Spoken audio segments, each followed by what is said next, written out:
Okay, so imagine yourself as 65 years old and you're at home and one day you fall down the stairs, shattering your hip into 1,000 pieces. I've fallen and I can't get up. But you left the stove on and a fire breaks out and the phone is out of your reach. Who's gonna save you? Nobody. You're gonna possibly die in a horrible house fire. But what if you weren't 65 years old, but you were 10? From Haiti, and some person has stolen your lucky bike? Well, you can count on the help of NBA Hall of Famer Michael Jordan, NFL player Bo Jackson, and NHL Hall of Famer Wayne Gretzky to apprehend such a villain and bring him to justice, and or kill him. So I was waiting in a New Jersey airport. You know, I went to terrorize some of the residents down in New Jersey and New York. You gonna buy one? Bruh. While waiting in the airport on shitty airport Wi-Fi that makes you watch an ad for Gemini Man. Oh, I'm so tempted to read a fucking book out of spite. I could be watching, you know, good quality film, you know, maybe a documentary, maybe some anime, maybe just a comfy comedy. But nah, I use my time trapped in that shitty airport for 5 hours watching a forgotten Saturday morning cartoon. Might as well make the most of it. So back in the 80s and early 90s, Michael Jordan, Bo Jackson, Wayne Gretzky were the fucking shit. This is inarguable. Jordan got his first championship by this time, a bunch of awards, and was selling shoes by the fuck ton. Bo Jackson was a star in 2 sports, baseball and football, having a very popular ad campaign, which if you don't know the slogan, you won't fucking forget it by the end of this cartoon. Bo knows baseball history, but Bo knows wrestling. Bo knows fishing. Bo knows catching. Bo knows cartoons. Wayne Gretzky, he was a hockeyman. Listen, I know this guy is great, but my hockey knowledge is only limited to people getting their throats slit on the ice, so all I know is that he has a really cool quote, and I'm pissed off that it comes from a guy that played a sport that I don't care about. So these guys were very popular and very dominant in their respective fields. And around the time in the 80s and 90s, making cartoons out of popular figures was a little common. Hammerman, which coincidentally these shows came out 1 week apart from each other, so that's pretty neat, was a thing. I wish it wasn't because looks like fucking shit. They had finally found their man. They hopped right on his feet and he became Hammerman. Hammerman. Hammerman. Stop. Please stop hammer time. Gary fucking Coleman had a cartoon series.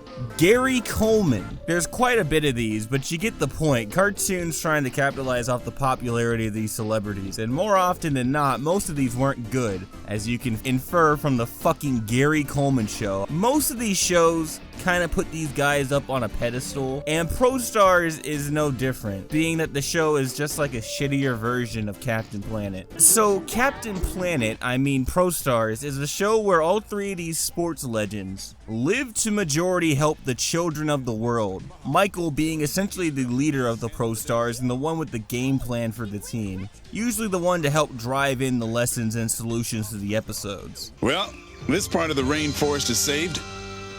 But it's going to take a lot of kids like you, Paco, to make sure the rest of it stays safe. Bo Jackson being essentially second in command, and as the football player who has to deal with more physical punishment, he is relegated to the muscle of the group. Also, Bo Jackson was an elite baseball player, so he's able to do 2 sports, which really has me questioning, why is he not within the show more of the leader? Michael was ass at baseball. I mean, we wouldn't really find out how ass he was until like a little bit later, but this show is based around sports and the proficiency of these people playing these sports. Bo is good at 2 things, Michael's good at 1. Bo is more powerful. And Wayne Gretzky is there, and by virtue of having the least popular sport, he is relegated to comedic fat fuck. And together, these sports legends fight the most bare-bones, one-dimensional villains and evil businessmen who are usually just trying to either dump their gunk somewhere, like, I don't know, the fucking local kiddie pool, or I'm gonna tear down the children's library so I can build my super Kmart. We're not dead yet. This is 1991. I'm gonna tear down the fucking youth group so I can build a Sears. Pretty much all of these antagonists are kind of like this. They're either evil scientists or fucking suits, but ProStars did have one good villain. What do you say, Froggy? So in one episode, the Pro Stars are trying to help this kid not join an Australian gang of fucking Mad Max villains. Take him away. I love it when they strict. And the reason I like them is that they're the type of evil bastards that just does stupid shit, like pulling up on kangaroos with flamethrowers. Second one is his driver.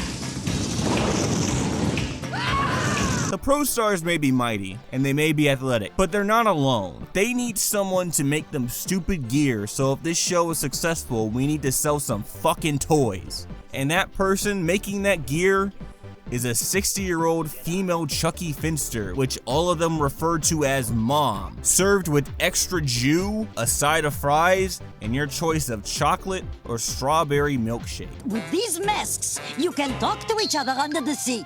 Believe me, boys, with these gadgets, you're gonna want to spend the rest of your lives underwater. On top of being a very strange stereotype, which I wasn't really expecting to find here of all places, but okay. This is a terrible character. Like, Mom is a obnoxious fucking character. Nothing ever happens with her. Well, there's this.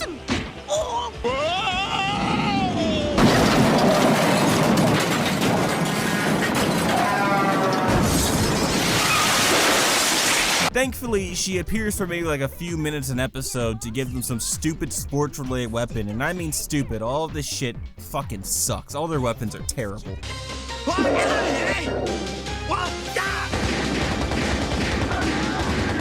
The only real fascinating thing with Mom is really questioning, did she actually recruit these fucking athletes or did she build robot versions of them? Because they act like she's about to deactivate them at times and they sleep in lockers, which I don't think any of them would be down to do. Tension! Not so fast, Pro Stars! The only thing I want to know is who's going to help us with Mom. It's genuine fear in his eyes. Look at him. Then there's like this other girl within the Pro Star circle. Her name is Denise, and that's all you really need to know about her because she does not do jack and shit. Most of the time, her contribution can be boiled down to her walking in the frame and going, "Hey guys," and then just leaving. I'm starting to think this is like a mandated thing. Like, oh fuck, we can't have these 3 sports legends and some old 60-year-old chick. Put her in. I don't care if she stands and just breathes. Bada bing, bada boom, repeat this formula each week of fighting some typical thugs and mustache twirlers, dialogue and humor and team camaraderie you see from typical Saturday morning cartoons. Nice shot, guys. Pro Stars! Hey, are those guys great or what? And ugly art animation along with shitty music, you get Pro Stars. The music really is annoying. First off, there's not that much music within this show. It feels like there's like 6 songs in totality, and the theme of when their Pro Stars are doing something actually heroic puts me into a rage whenever I hear it. Start! Yeah! Nice day for hockey, eh?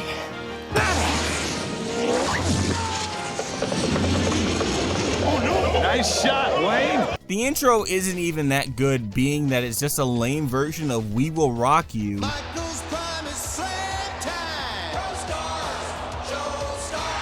Though I do quite enjoy the part where it goes like, I don't know about you guys, but these bright and colorful adjectives on screen are truly getting me into the mood to watch this series. Not even the animation or art can come in clutch to save this. Some of the caricatures are funny, like Bo's corn-fed ass built like fucking John Henry, but Michael gets it the worst. Mike's bald look in reality is not bad. It's actually kind of fitting. It looks nice. I'm saying he looks nice. He's a good baldman. His head is just a nice enough shape to where it's like, all right, he's bald, he doesn't look weird. But in the show, his baldness and shape of his head and the many ugly faces and drawings just is not to Mike's benefit here. Like in the intro, they ruined his signature tongue out when he's about to do something like epic. The shit just looks horrifying each and every time they do it. I don't know what's worse for that child, being in a burning building or being captured by this weird alien. The show is animated by Dick, and Dick got some stuff under them that's pretty cool. But just looking at their history, if you needed a shitty video game cartoon or a shitty celeb cartoon, you can count on Dick. There are so many like little errors in this show. Like the one that like the most noticeable is like in episode 4. By the end of it, the animation just goes to shit and back-to-back errors just start occurring. Listen to this! gift. Use the money you receive from it to care for your golf course. And it's signed Sir Gordon. The St. Vitus golf course will be saved. All right. One, this is a way too long still frame where everyone is paused and only their mouth moves and it looks terrible. And then right after this, they give her like black arms that are darker than fucking Bo. I'm 200% nigga. Oh my god, they forgot to pencil in Michael's eyebrows. Why the fuck, what do they have against him? I'll get into that later, but there's a lot more of these stills in this that just look hilarious. Like this disabled kid Michael is helping in the basketball episode because these 25-year-olds want to take over the kids community center. Weirdos. It just looks like this kid is like jizzing his pants while Michael is giving him life advice. I noticed this one while editing where they just completely whitewash one of the characters that they just previously established as black. Boy, we've got one rude man to deal with. I care less about you or the ball. But I see your man Perry has brought in a ringer. Mr. Fancy himself. This man knew that there was going to be a conflict, so he changed his pigmentation just in case. And Michael, I don't know what he's thinking of. He's probably thinking about ring pops and something. The drawing that they gave him is not one of focus. Again, in the same episode, the handicapped kid like throws like a temper tantrum because being handicapped is, you know, hot take, being handicapped probably isn't that fun. And he's a little bit frustrated with his situation in this one, and he almost gets hit by a car, but they like slow down the footage and you can see every bad drawing. The basketball episode in general is just kind of weird. Firstly, they keep having Michael's tongue out, which I appreciate if they wouldn't. And second, and I get that we are talking about a universe where Michael Jordan and 3 other millionaires flying in ships saving kids, pretty much anything can happen. But dang it, you know what grinds my gears? Is how awkward basketball is presented in this. Like, first off, this guy is traveling like a motherfucker. Second, Michael jumped standing off of 2 fucking feet from the 3-point line and dunks. It ain't like he got on his fucking moon shoes or any of his like specialized shit. It's just Michael Jordan is just that good. He can jump off of 2 feet and just dunk. It's just like, okay, whatever, but it just looks awkward even when it's presented in the episode. You know what I really like about this episode? The thugs in this one kind of got like a Detroit Pistons kind of vibe, which if you know anything about that, the Detroit Pistons, they used to fight Jordan in like basketball games, and Michael Jordan was kind of like a really good basketball player, so they were just like, dang, we can't really stop him, so we gotta beat the shit out of him. And I kind of like how in this episode, that's what the thugs just basically do. They just like cripple Michael, and they have to like win the game, and like Michael Jordan and the wheelchair kid, both in wheelchairs, owning the shit out of these like primed 25-year-old thugs. To take the shot. Go, Mikey! Yes, it's good. The ProStars win.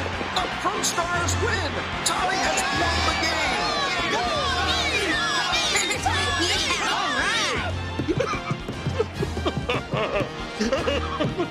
So, I didn't mention this, but what the show kind of has that I thought was going to be interesting was that the show has these live action segments where the athletes appear on camera, basically talking to the kids before the episode and a little bit in between and after, and that's kind of cool. Emphasis on kinda. I do think that is cool, them appearing in live action, even answering questions from children. I think that's kind of nice. The only problem is that they answer these questions like with no energy and don't really have anything really interesting to say. Like, they answer these questions like an actual like after game interview. Wayne, do you have any pets? We have a cat. Toto. My kids are like doing that. Toto. You wanna know what's really lame about this one though? Michael Jordan, the most popular, if not probably the second most popular person to be featured on this fucking show, doesn't even like answer any questions and is barely into any of the live action segments for this show. Like, he's never in there for any of the Q&A, so if you really want to have a burning question to tell MJ, you're shit out of luck here. Bo don't know everything. Question is, does Bo know ghosts? The only like contribution that like he really has in terms of like filming is that he's sitting in the Bulls practice facility, I believe, in like his practice uniform, And he says like maybe like a sentence. Don't worry, ProStars on the way. Damn, when Michael Jordan famously said, "Fuck them kids," he truly meant it. Don't worry, ProStars on the way.